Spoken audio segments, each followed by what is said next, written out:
শাশ্বত ভারত কথার মধ্য দিয়ে চালিত সকলকে স্বাগত জানাচ্ছি আমাদের এই শাশ্বত ভারত কথার ইউটিউব চ্যানেলে। আমি শ্রীরামকৃষ্ণ সারদাশ্রম, কাষ্টসাংরা, দক্ষিণপাড়া, খোসালপুর, আমতা, হাওড়া থেকে পরিব্রাজক স্বামী সত্যস্বরূপানন্দ বলছি। মনের কথা এই সময় আমাদের স্বাধীনতা বিষয়। এর আগের পর্বে প্রথম পর্ব হয়ে গেছে ইউটিউব চ্যানেলে, যারা দেখেননি দেখে নেবেন। এটা আমার দ্বিতীয় পর্ব চলছে। প্রথম পর্বের কিছুটা আগে বলছি, এগিয়ে যাচ্ছি। তাতে বলা হয়েছে আমাদের স্বাধীনতার প্রত্যেকটি মানুষের স্বাধীন ভারতবর্ষে ভোগ থাকবে, লোভ থাকবে না, স্নেহ থাকবে, মোহ থাকবে না, দীপ্তি থাকবে, দাহ থাকবে না, বিকাশ থাকবে, প্রকাশ থাকবে না। এই কথা স্মরণ রেখে আমাদের জীবন পথে চলতে হবে এই স্বাধীন ভারতবর্ষে। আমাদের জীবনকে সামনে রেখেই রাষ্ট্রীয় সংবিধান রচনা করতে হবে। এটা প্রথম পর্বেরই শেষের দিকে একটু এগিয়ে বললাম। দ্বিতীয় পর্বে শুরু হচ্ছে আমাদের রাষ্ট্রীয় শিক্ষানীতি ও খাদ্যনীতি সংশোধন করতে হবে। শিক্ষা বিভাগের দায়িত্ব থাকবে দেশের সর্বশ্রেষ্ঠ জ্ঞানী, ত্যাগী, সাধু, সন্ন্যাসী এবং বিবেকমান মানুষের হাতে। শিক্ষক শিক্ষিকাদের সর্বনিম্ন বয়স থাকবে 40 থেকে 50 বছরের মধ্যে। সেই 40-50 বছর বয়স হয়ে গেলেই 60 বছর বা 70 বছর বয়স পর্যন্ত 10-20 বছর তারা বিদ্যালয়ে শিক্ষকতা করতে পারবে। সেই বয়সের নিচে নয়, 40-এর নিচে নয়।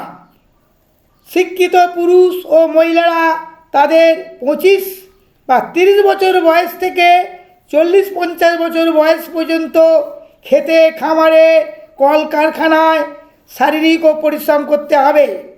2. শিক্ষাকেন্দ্রগুলি বাধ্যতামূলক আবাসিক করতে হবে। শিক্ষাকেন্দ্রের শিক্ষক শিক্ষিকারা ও ছাত্রছাত্রীদের আমাদের ভাগবত, হিন্দু ধর্মের যে ভগবত গীতা বর্ণিত সাত্ত্বিক খাদ্যের ব্যবস্থা নিতে হবে এবং বস্ত্র ও রোগের চিকিৎসা এবং অন্যান্য ব্যয়ভার রাষ্ট্রকেই নিতে হবে, রাষ্ট্রকেই নির্বাহ করতে হবে। অর্থাৎ ব্রহ্মচর্যের নিয়ম অনুযায়ী ছাত্রীরা বাল্যকাল থেকে 24-25 বছর বয়স পর্যন্ত আবাসিক বিদ্যালয়ে তার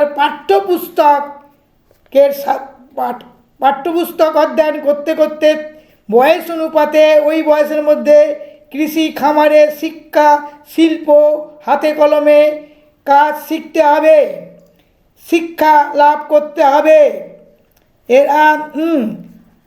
এই পরাবিদ্যা বা অপরবিদ্যা, ব্রহ্মবিদ্যা বা যোগবিদ্যা শিক্ষা করতে হবে।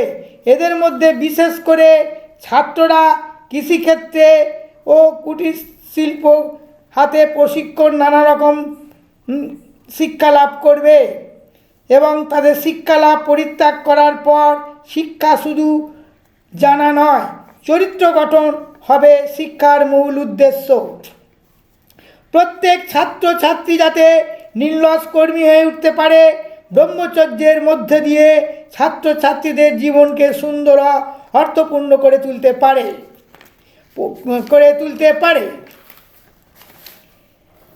ছাত্রছাত্রীদের বিদ্যা শিক্ষা সম্পূর্ণ না হওয়া পর্যন্ত, 24-25 বছর বয়স উত্তীর্ণ না হওয়া পর্যন্ত ভোটাধিকার, কোনো দলীয় রাজনীতি করবার অধিকার থাকবে না।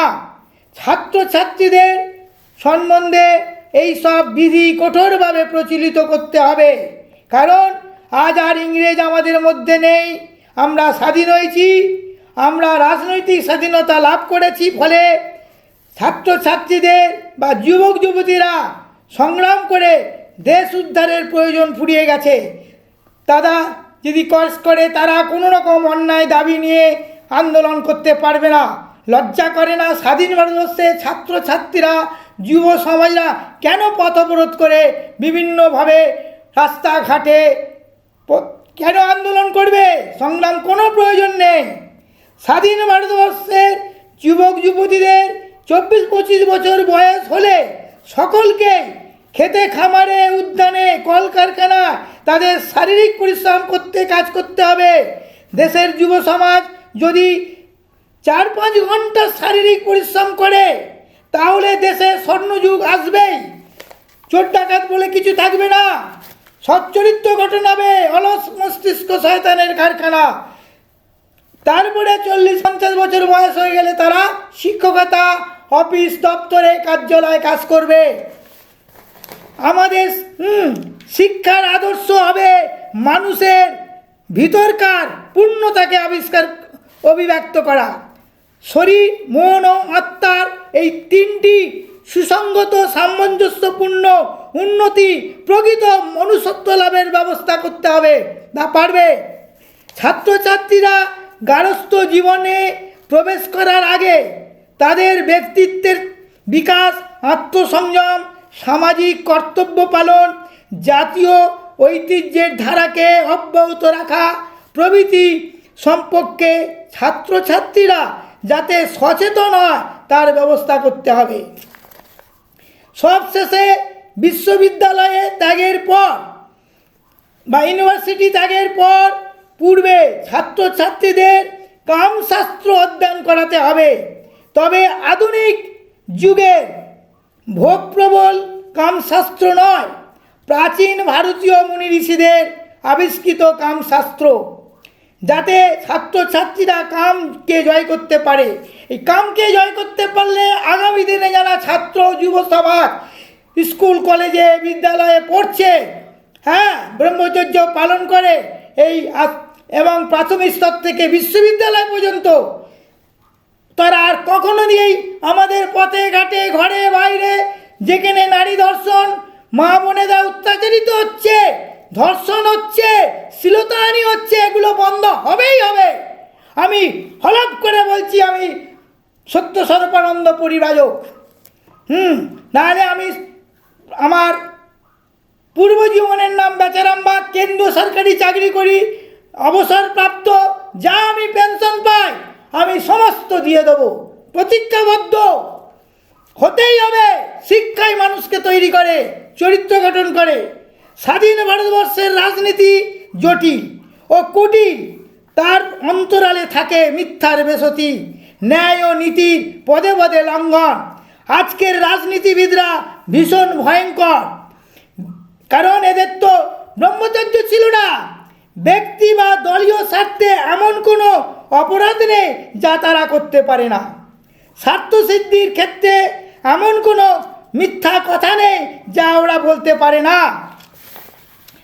যখন কোনো রাজনৈতিক দল ক্ষমতাসীন হয়ে সরকার গঠন করে, তখন সেই রাজনৈতিক দলই স্বেচ্ছাচার, আত্মনির্ভরতা, দুর্নীতিগ্রস্ত বিষাক্ত কীট হয়ে বাসা বাঁধে।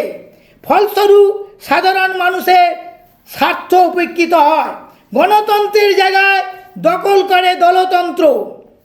আজ জেলা, রাজ্য এবং কেন্দ্রীয় প্রশাসনের বিভিন্ন দপ্তরে আমলা, কেন্দ্রীয় ও রাজ্যের দায়বদ্ধ জনপ্রতিনিধি বা গণতন্ত্রের প্রহরী যারা, তারা যে আইনিভাবে বেআইনিভাবে তারা নানা কাজে লিপ্ত, অর্থাৎ তারা জনবিরোধী বা সংবিধান বিরোধী কাজ করে ভারত তথা বিশ্বের নজির সৃষ্টি করছে।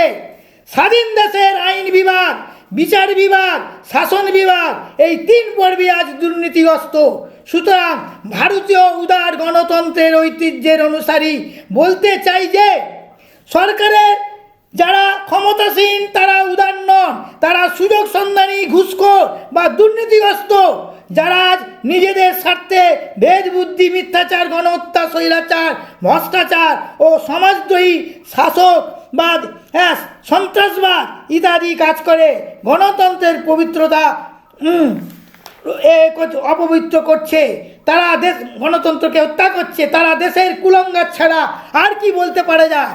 যারা জনগণের দ্বারা নির্বাচিত দেশের জনপ্রতিনিধি, তারা জনগণের সংস্পর্শে যদি না আসে এবং তাদের দুঃখ অভাব অভিযোগ না শোনেন বা শুনে তা যদি সুপদক্ষেপ না নেন বা দূর না করেন, তাহলে তাদের দলপ্রতিনিধি ছাড়া কি বলা যেতে পারে? এরা জনদরদি না হয়ে জনবিরোধী কাজ ছাড়া কি বলতে যেতে পারি? সাধারণ মানুষ চায় একটু আনন্দ, শান্তি, ভালোবাসার সুন্দর জীবন, তার আর চায় তাদের প্রতিটি ঘরে ঘরে আনন্দের দ্বীপ জ্বলুক,